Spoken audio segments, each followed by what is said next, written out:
will start with a new chapter, that is hydrogen and its compound, right? This is the second chapter of your NCERT, part 2.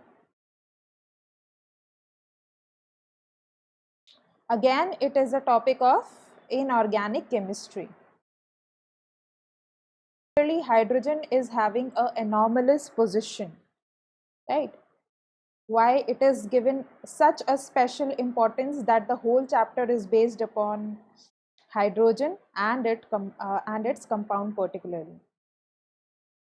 Students can mark their name in the chat box. Students are requested to mark their presence.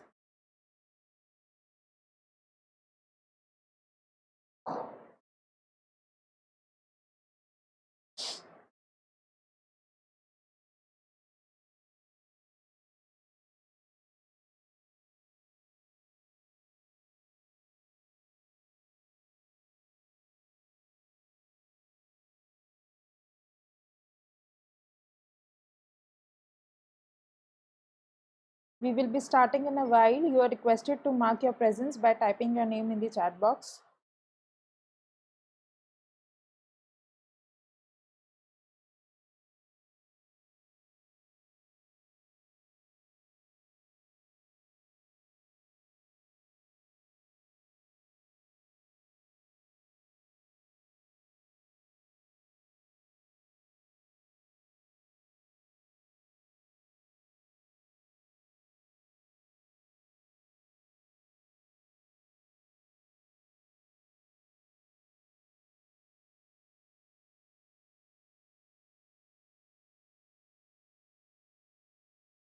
Because hydrogen is having electronic configuration as 1s1, right? So either it can gain electron and form 1s2, or it can lose electron particularly and form 1s0. That means no electron is there, only one proton will be there.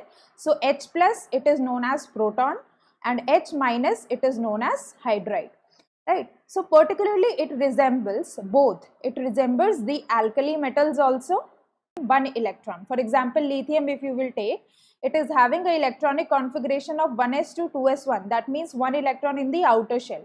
Similarly, sodium you will take, it is 1s2 2s2 2p6 and then 3s1. That means one electron in the outermost shell. So that means like lithium and sodium, hydrogen can also lose its one electron and its oxidation state can be also +1 like that of the alkali metals. But if you will consider halogens, for example, fluorine, the electronic configuration is 1s2, 2s2, 2p5. So particularly they need one electron to complete their octet, right? So they have the property, halogens have the property to gain one electron and form the noble gas configuration, that is 1s2, 2s2, 2p6. Similarly, hydrogen can also gain one electron and form the electronic configuration of helium, that is 1s2. So this makes it similar to that of the alkali metals also and to that of the halogens also, right? So some properties of it were matching to the alkali metals and some properties of it were matching to the halogens. So what basically scientists did, that particularly they placed hydrogen in between. That means they gave hydrogen an anomalous position because they were unable to decide that whether you should keep the hydrogen in the alkali metals group or you should keep the hydrogen in the group, that is the 17th group. Now first we will study that how particularly hydrogen resemble with, I already told you that hydrogen atomic number is 1, so it is 1s1, so outermost electron is 1. Lithium also outermost electron is 1. Sodium also it is 3s1, so outermost electron is 1. So like that of the same valence electron, same number of valence electron, that is ns1. Formation of monopositive ion, that particularly hydrogen can lose its electron to form H plus. And similarly alkali metals also, for example you take lithium, sodium, potassium, they particularly lose electron to complete their octet, right? So they are forming a monopositive ion. Similarly hydrogen also has the tendency to form a monopositive, to donate electrons, right, or shift the electron towards other atom. So electropositivity, if you will, are electropositive in nature, so the one which are particularly metals will have electropositivity. So alkali metals, if you will take, they are electropositive in nature. That means they tend to donate electron. They are not electron loving, they do not gain electron, but most probably they tend to donate electron. So for example, lithium, sodium, potassium, these all are electropositive in nature. Similarly, hydrogen is also electropositive in nature. It means that it donates, remove its electron. Right. However, if you will compare the electropositive character of alkali metals and hydrogen, hydrogen is less electropositive than that of the alkali metals, non-metal, right? It is particularly what? A non-metal. So if you compare, hydrogen is less electropositive than that of the alkali metals. However, they both have the tendency to show the electropositive character. But when you will compare, hydrogen will have a less electropositive character than that of the alkali metals. And the oxidation state. So for example, lithium in its compound and sodium in its compound or potassium in its compound have the tendency to show +1 oxidation state. For example, in NaCl, LiCl, KCl if you will take, and for alkaline earth metals, +2 is the alkali metals generally show +1 oxidation state. Similarly, hydrogen in its compound also shows +1 oxidation state. For example, HCl, it is showing +1 oxidation state. Next is the affinity for non-metals. Particularly what happens that metals have the tendency to combine with the non-metals to form compound, various number of compound, for example oxides, halides, etc. For example, sodium combines with chlorine to form NaCl. Similarly, here also hydrogen combines with chlorine to form HCl. Like sodium has the affinity for non-metal to form its compound, similarly hydrogen also has affinity for non-metals to form various compounds. Next, you come with the reducing property. Now, this is important. See, particularly the species in which addition of oxygen happens is the oxidized species. The species in which loss of oxygen or addition of hydrogen happens, that is the reduced species. But here we have to define oxidizing agent, reducing agent in terms of electrons. Not in terms of oxygen, not in terms of hydrogen, but in terms of electron. Details will be discussed in the redox chapter, in the redox chemistry chapter. Basically, why it is redox? Reduction, oxidation. In terms of, particularly the species which will lose electron is said to be oxidized. The species which will lose electron is said to be oxidized. For example, let us say that from copper, I remove one electron, right? So it becomes what? Copper plus electron. Or I say electrons from copper, so it will become. Is it okay now or is it still buffering? Is it okay now?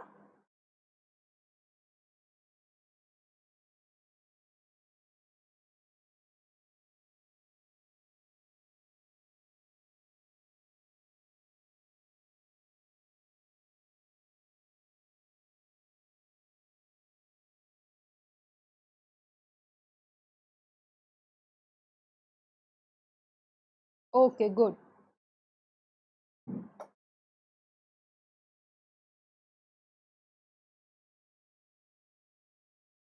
Is it okay now or is it still buffering?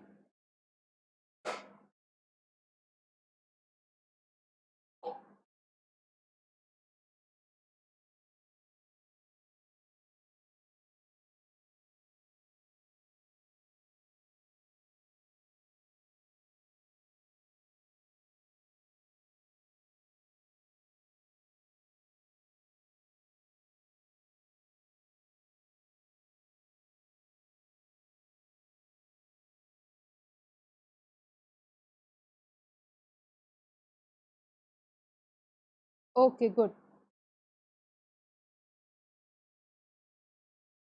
Okay, so we were particularly on resemblance with halogens. So formation of mononegative ions, right? Particularly what happens here is that fluorine on accepting electron, it tends to complete its octet and form F negative, right? Fluorine and other halogens also, if you will take, fluorine will also accept electron to give Cl negative. So basically they have a tendency to accept electron and form a mononegative ion. right? Now here hydrogen also has the same property, basically to be converted into hydride ion. So H hydrogen atom accepts electron to form H minus, which is known as hydride ion. So particularly we have inferred that it resembles with alkali metals because it has the tendency to form H plus also, and it resembles with halogens because it has the property to accept electrons and form hydride also. Now next is the ionization energy, right? So ionization energy, if you will take, what is ionization energy? We have already learned in periodic classification chapter that tendency to lose electron from its gaseous isolated state of an atom is known as its ionization energy, right? So its value, particularly the hydrogen, is similar to that of the fluorine, chlorine, bromine, that means the halogens. So here if you will see that ionization energy of hydrogen is 1310 kilojoule per mole, fluorine also it is 1681, chlorine also it is 1255, bromine it is 1121. So basically its ionization energy lies in the range of halogens. So therefore it has more resemblance with halogens. Whereas if you will consider lithium particularly, it has a ionization energy value of 600 around. I am just giving an approximate value, right? So if you will consider the resemblance with ionization energy, it resembles more with halogens than that of the alkali metals. It has the ionization energy matching to that of the halogens.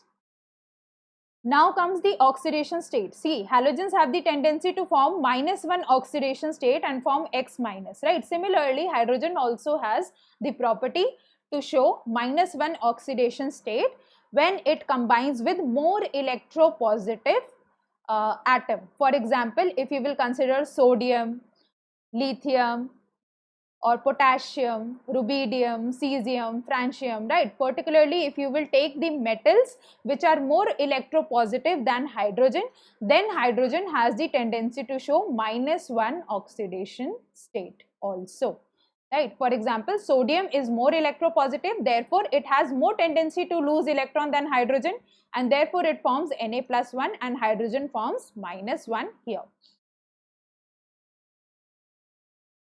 Next is the reaction with metals, right? So particularly if you will see that halogens react with metals to form different compounds, for example, sodium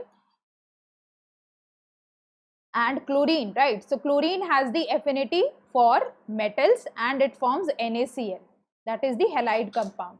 Similarly, hydrogen also has the property to basically react with metals and form sodium hydride, right? And here also you can see that calcium plus chlorine, basically chlorine has the property or the affinity for metals to form a compound like calcium chloride. Similarly, hydrogen also has the property to combine with hydrogen and form calcium hydride. Next is the reaction with non-metals. So here if you will take halides, we know CCl4, SiCl4, germanium Cl4, right? So particularly it is reacting with non-metals to form such compounds. So similarly hydrides can also be formed. See, here it is CCl4 that is formed by halogens, here it is CH4 formed by hydrogen. SiCl4 formed by Cl, that is halogen, and SiH4 formed by hydrogen. So it particularly resembles in this way also. Next is liberation at anode during electrolysis. So basically we have an idea of electrolysis through class 10th, right? But we will deal electrolysis in detail in class 12th, right? Particularly in electrochemistry chapter.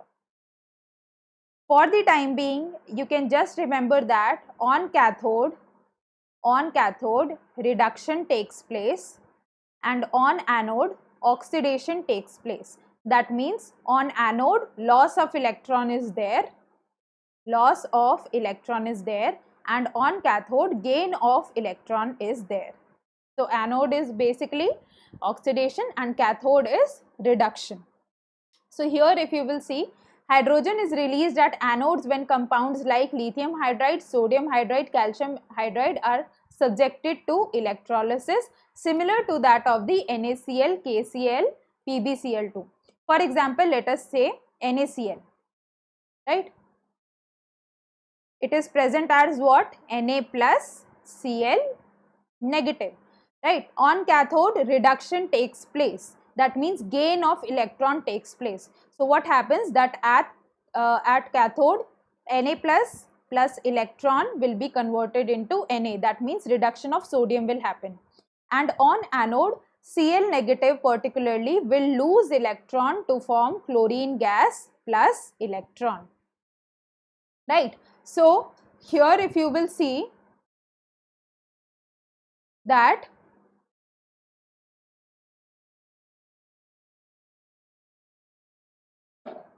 Cl negative basically loses electron to form chlorine gas plus electron. Similarly, if you will take sodium hydride, that means NaH.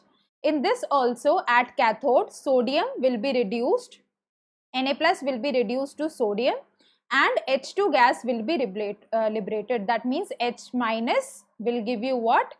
Half H2 plus electron.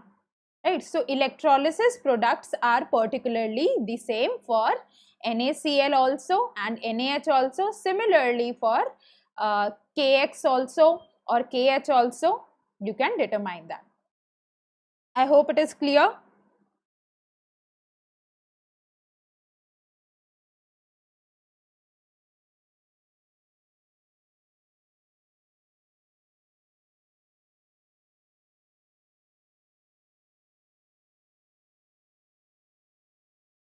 Is it clear to all?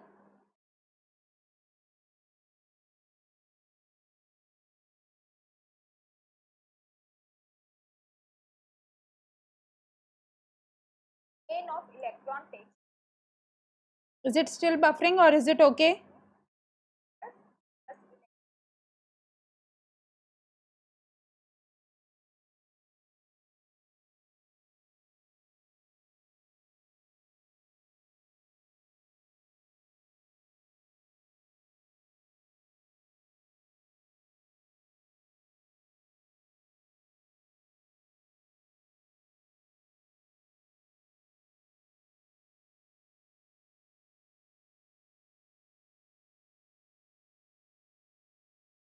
Okay, good. So next is the existence of hydrogen. See, basically in ionic form it can exist as H plus and H minus, right? We have already learned that hydrogen can lose electron to form H plus and it can gain electron to form H minus. So this is known as proton and this is known as hydride, right? In water, basically H plus does not has independent existence. This is a very important point here, that hydrogen does not or H plus basically, that is the proton, does not has independent existence in water. It particularly combines to form hydronium ion, that is H3O plus, right? So in water particularly, what happens that H3O plus exists, H plus does not exist, but in gaseous state if you will see that H plus can exist. Next is the H minus. So you can find out H minus in hydrides particularly, metal hydrides. For example, NaH, KH, if you will take here, H minus is present. Or calcium hydride also if you take, so hydrogen has -1 oxidation state there. Okay. Now, active or atomic hydrogen. Now, this is very important. For example, you are having molecular hydrogen, right? And you have an electric arc on it, particularly at high temperature or low pressure. When you pass an electric arc to molecular hydrogen, it will be converting into atomic hydrogen. That means now here hydrogen is present as an atom and here hydrogen is present as a molecule. So half-life of active hydrogen is particularly what? 0.3 seconds. So this you need to remember, that how can we form atomic hydrogen through molecular hydrogen? By passing an electric arc, right? And the temperature and pressure conditions are that there should be high temperature and low pressure for this reaction. Next is the nascent hydrogen. Nascent hydrogen is particularly what? That independent hydrogen, if you will take, right, in the uncombined form.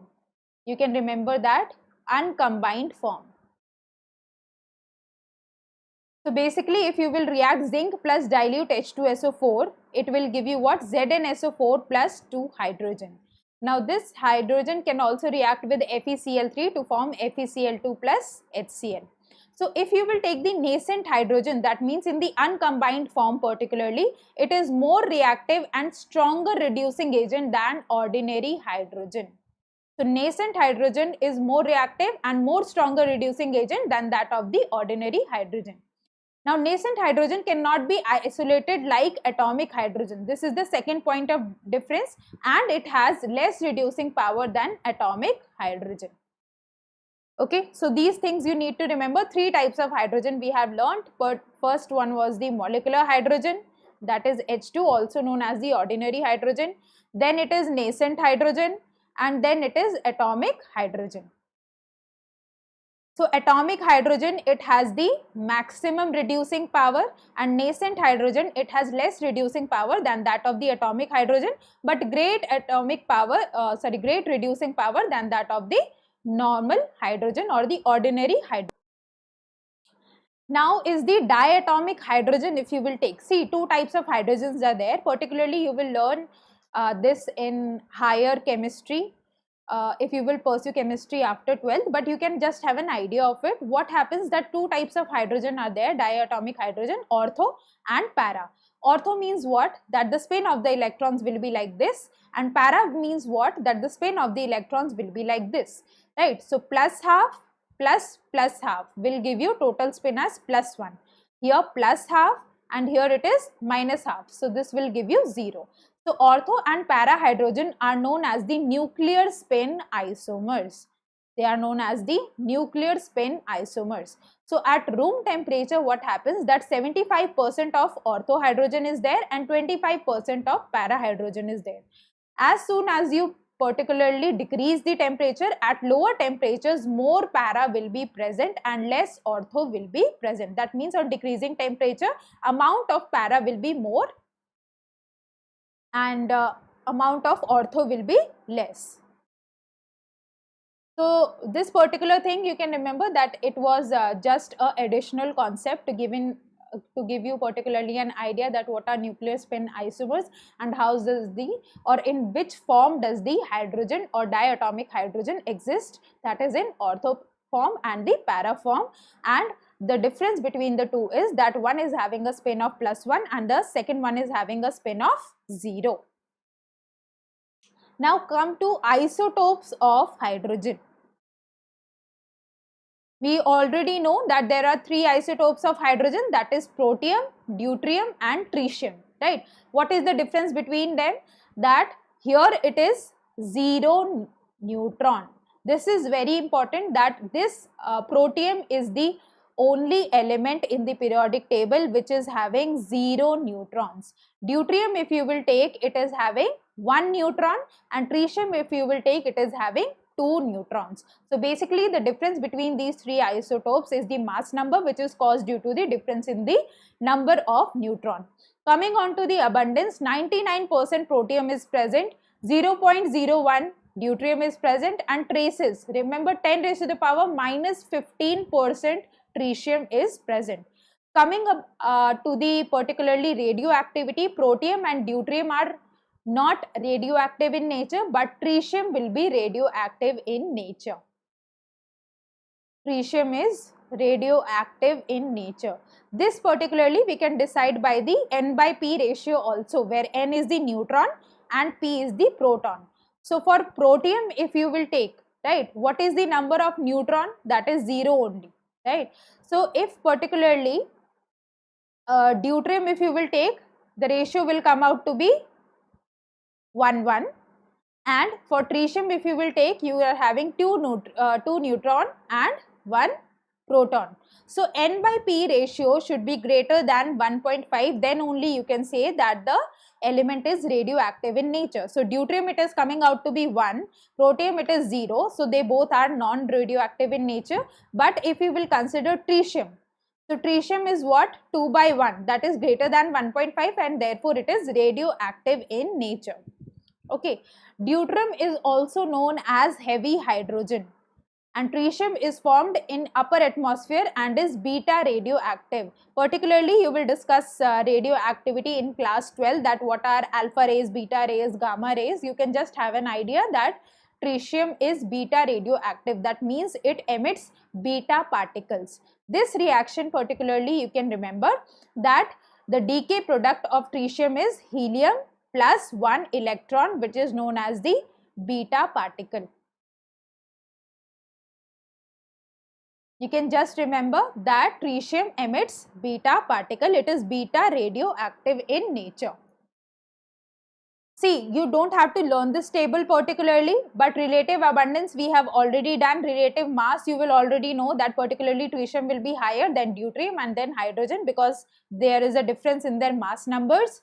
Now next property that you need to discuss here is enthalpy of bond dissociation. This is very important. Enthalpy of bond dissociation, if you will compare for hydrogen and deuterium, the bond dissociation enthalpy of deuterium is more than that of hydrogen. That means what? That we require a particularly high amount of energy to break the DD bond, that is the deuterium-deuterium bond, and a lesser amount of energy is required to break the hydrogen-hydrogen bond. This you have to remember. Okay, this is important from the examination point of view. Next comes the isotopic effect. What is isotopic effect particularly? That how does the difference in mass number causes the difference in physical and chemical properties? That due to the difference in mass numbers, what are the properties that particularly isotopes differ in? That is known as isotopic effect. For example, due to difference in mass number, they have different rates of chemical reactions, right? For example, H2, if you will do a particular reaction with H2 and if you will do a particular reaction with D2, they have different rates of the chemical reaction. That means what? That speed of the reaction will be different. For example, reaction between protium and chlorine is 13.4 times faster than that of deuterium and chlorine. For example, if you will take H2 plus Cl2 is giving you what? HCl, let us say, and here you are taking D2 plus Cl2 is giving you what? 2DCl, where D is the deuterium. So we have already discussed, for the formation of HCl, HH bond should be broken, and the formation of DCl, DD bond should be broken, and the higher bond dissociation enthalpy of deuterium is there than that of hydrogen. So this reaction is particularly slow because deuterium-deuterium bond breakage will not take place until and unless we provide a greater energy. But with hydrogen, because the bond dissociation energy is less, the reaction rate will be increased. Second point is, electrolysis of ordinary water occurs more rapidly than that of the heavy water. That means if you will compare the electrolysis of H2O and D2O, H2O will get electrolyzed in lesser time than that of D2O, right? So particularly there is a difference in their properties because they are having difference in mass number, and this is known as isotopic effects. That what are the difference in the properties of isotopes due to the difference in their mass number, that is known as isotopic effect. Now comes the question. Hydrogen has 3 isotopes. The number of possible diatomic molecules will be. Hydrogen has 3 isotopes. The number of possible diatomic molecules will be. That means you are having hydrogen, deuterium and tritium. How many diatomic molecules can be formed by these 3 elements or these 3 isotopes?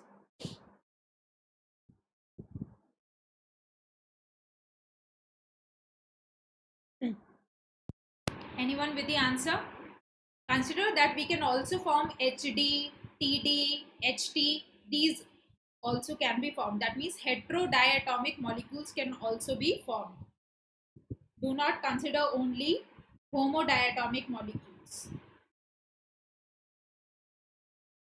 Hetero ones can also be formed.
Anyone with the answer?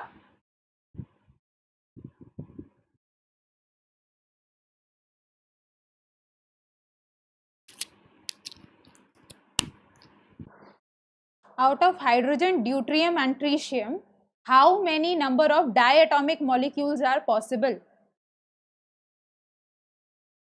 See, H2 is possible, D2 is possible, T2 is possible, HD is possible, then HT is possible, then tell me, no, not 12.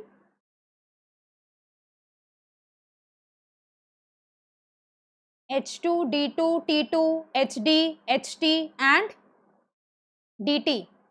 So particularly the number of diatomic molecules that can be formed from these three isotopes are 6.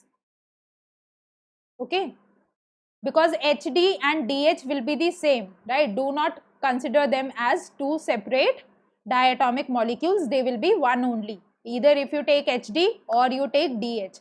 So 6 molecules, that is 6 diatomic molecules, are possible by the 3 isotopes of hydrogen. Now next, do this particular question. Which of the following statements concerning protium, deuterium and tritium is not true? Yes, so then you are correct that the answer is 6. Good. Which of the following statements concerning protium, deuterium and tritium is not true?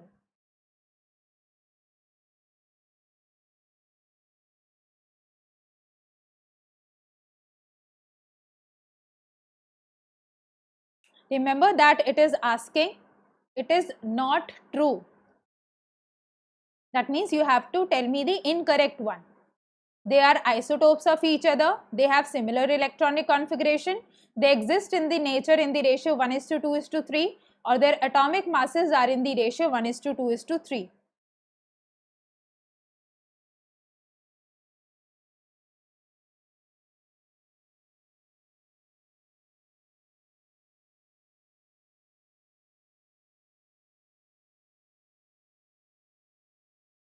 Anyone?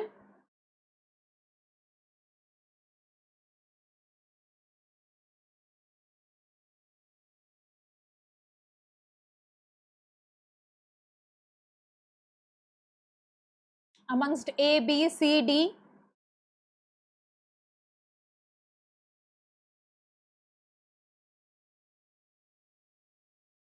What should be the answer?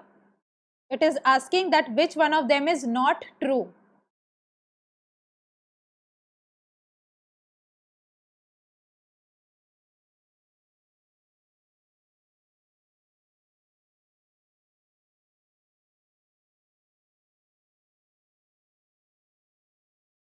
You have to tell me the incorrect one.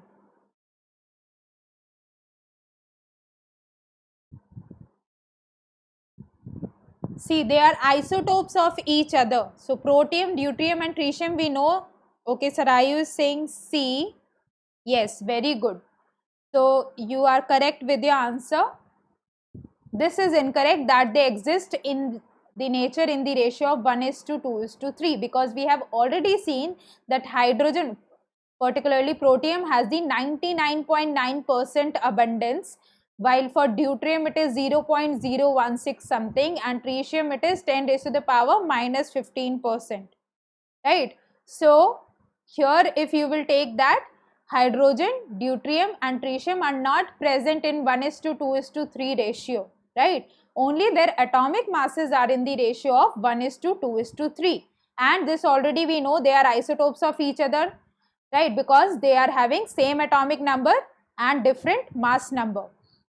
They have similar electronic configurations, yes, because they are having only one electron. So this is also 1s1, this is also 1s1, and this is also 1s1.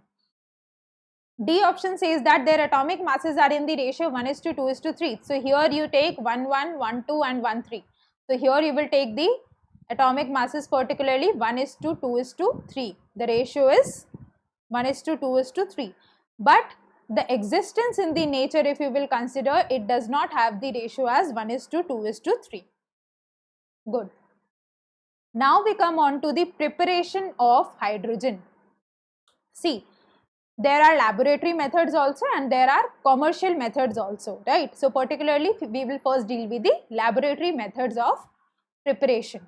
It is usually prepared by the reaction of granulated zinc with dilute hydrochloric acid. This reaction we have already done in 10th class, that metal plus acid will give you what? Salt of metal, particularly, plus hydrogen gas, right? So the same particular thing or the reaction is used here, that zinc is a metal. When you react with dilute hydrochloric acid, this will give you ZnCl2 plus hydrogen gas. So this is how particularly you can prepare hydrogen gas. And the most important property of the hydrogen gas is that it burns with a pop-up sound. It burns with a pop-up sound. So here you are taking dilute H2SO4 and granulated zinc. What happens here? That hydrogen gas will be evolved. This hydrogen gas will particularly pass through this thing, and then bubbles of hydrogen gas will be evolved here, right? Because the density of gas is lesser than that of water, therefore this particular hydrogen gas bubbles will be present at the top and the water will be present at the bottom. Next, now this is a very important question, why concentrated H2SO4 and pure zinc is not used in the preparation of dihydrogen. This is a very important question.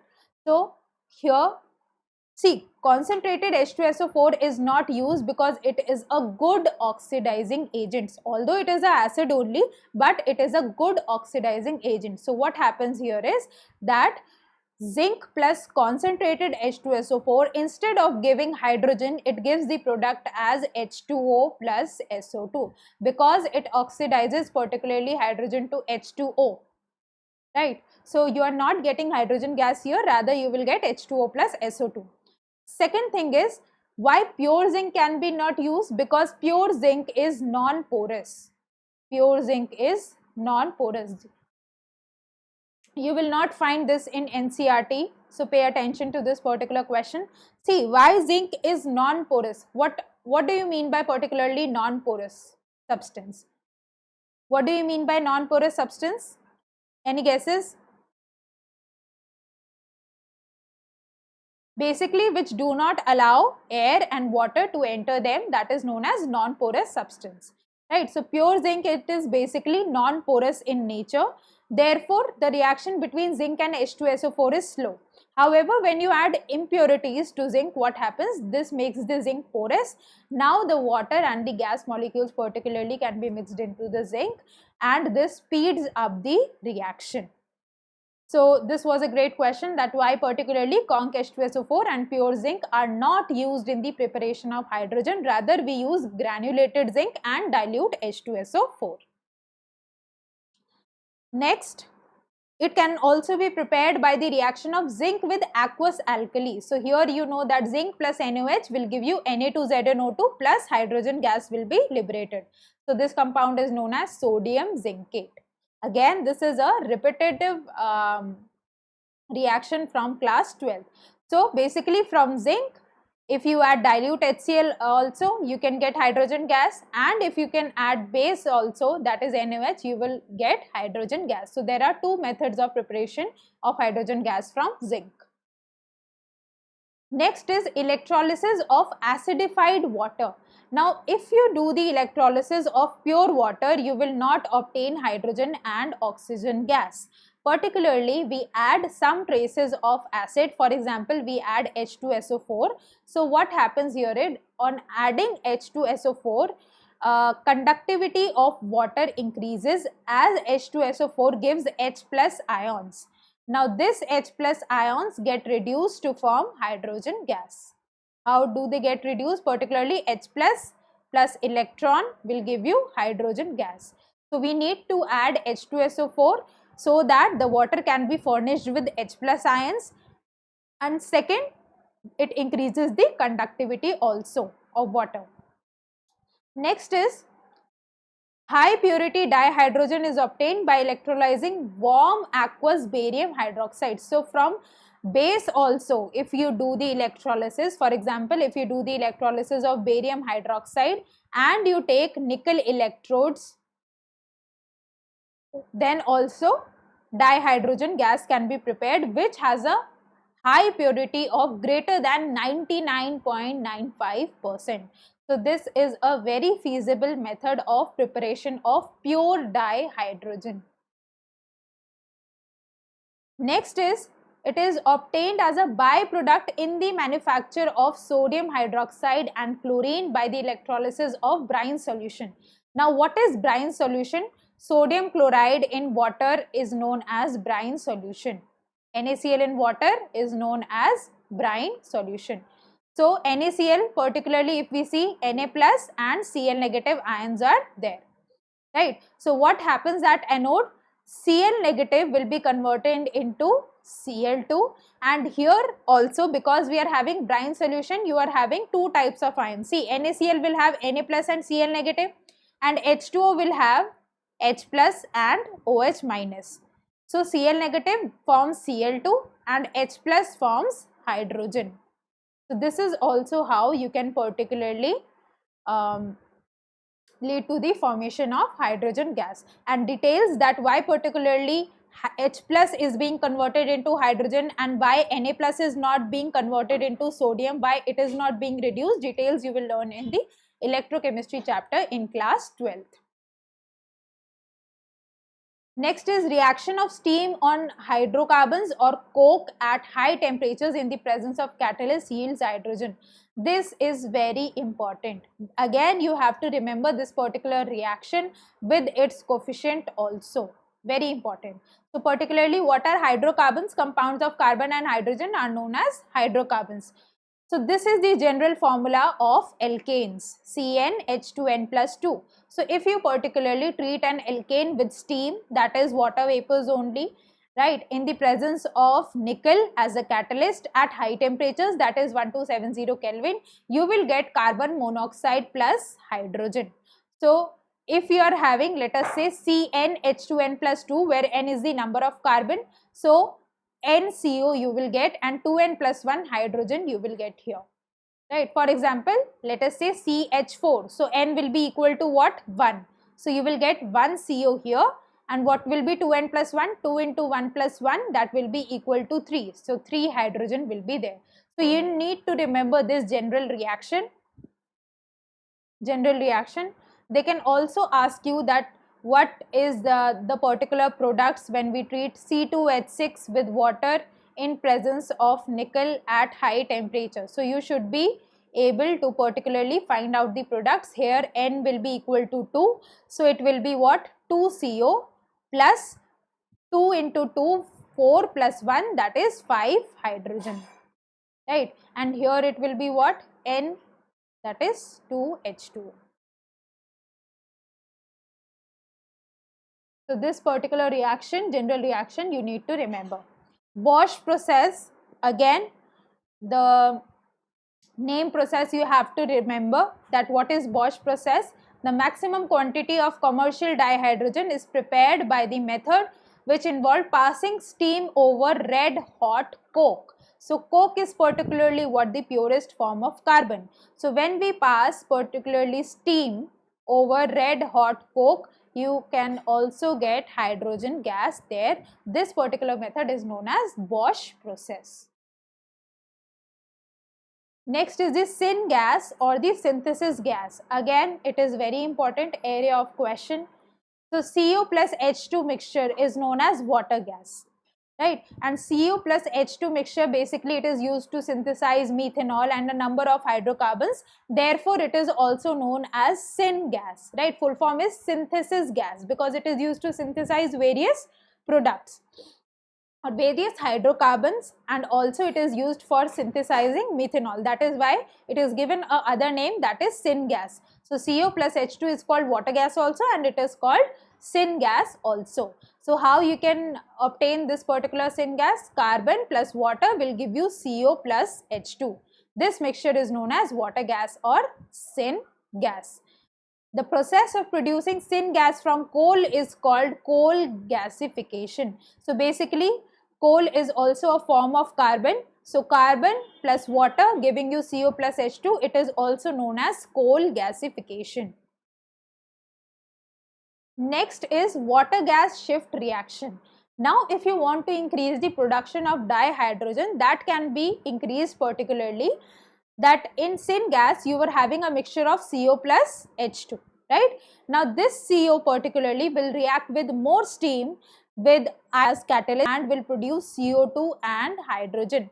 This CO2 can be particularly removed by scrubbing with sodium arsenide solution, and by scrubbing this particular CO2 will be removed, and so we will be left with a hydrogen gas. So this is how you can increase, basically maximize the yield of hydrogen gas. Now let me know the answers of 2 questions and then we will particularly end up the session for today.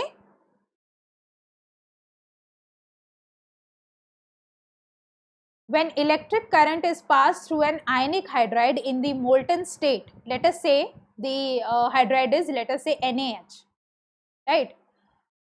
So it is asking that hydrogen is liberated at anode, hydrogen is liberated at cathode, no reaction takes place, or hydride ion migrates towards cathode.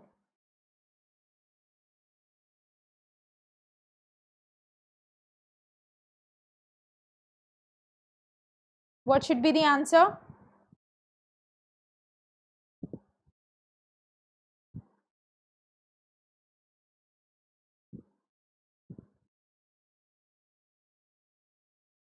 What should be the answer? When electric current is passed through an ionic hydride is NaH, let us say. So it is Na plus and H minus. So hydrogen is liberated at anode or cathode, or no reaction will take place. I have already told you anode, here what happens? Oxidation takes place, and at cathode what happens? Reduction takes place. So reduction is gaining electron. So the positive charge will gain electron and do reduction, and negative charge will lose electron and do oxidation. Now you tell me. No.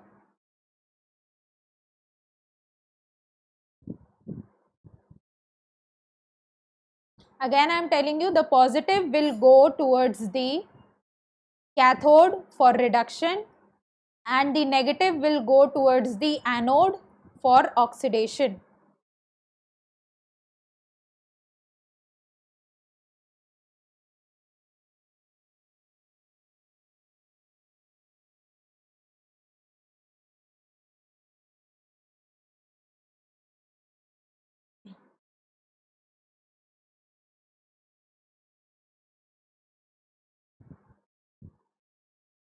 Now you should be able to answer the question. Positive moves towards cathode and negative move towards anode. And here Na is positive and H is negative.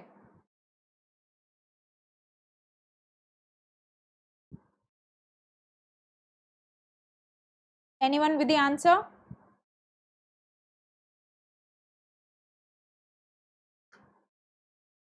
Yes. Okay, B you are saying. B means that H minus will particularly get reduced at cathode. No. See, what happens here is that positive will move toward cathode and negative will move towards anode. That means what will happen, that Na plus will move towards cathode and H minus will move towards anode, right? Now at cathode what happens, reduction takes place. That means Na plus will gain an electron and form Na, and at anode H minus will lose its electron and form hydrogen gas plus electron. So at anode hydrogen liberation takes place. That is, the answer is A for this particular question. Now next, the metal which gives hydrogen on treatment with acid as well as sodium hydroxide is. This we have already discussed. The metal which gives hydrogen on treatment with acid also and with base also, it will yield hydrogen. What is the metal?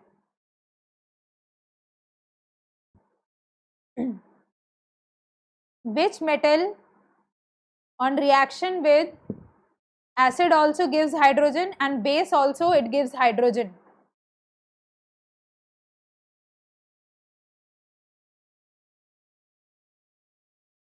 Anyone with the answer?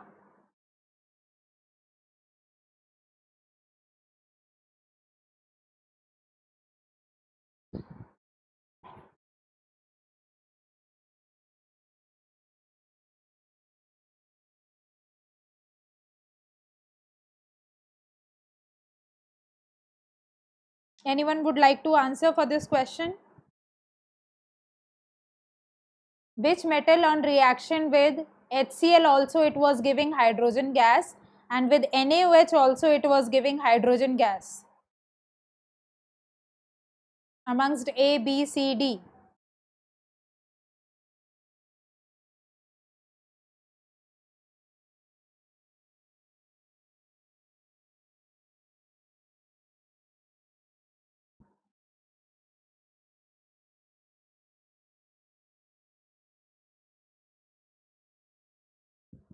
Yes, sir, are you very good? You are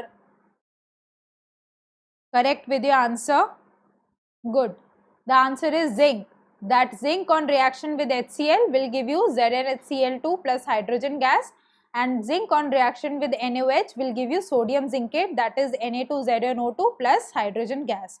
So zinc is a particular metal. So then you are also correct with your answer, which gives hydrogen gas, or basically it yields hydrogen gas on reaction with base also and reaction with acid also. Yeah. So that's all for today. See, hydrogen is a small chapter. Particularly, you need to remember few things. In the next session also, we will do some preparation of hydrogen gas, and also we will learn about some compounds of hydrogen like hydrogen peroxide, water and other compounds too. So that's all for today. Happy learning to all.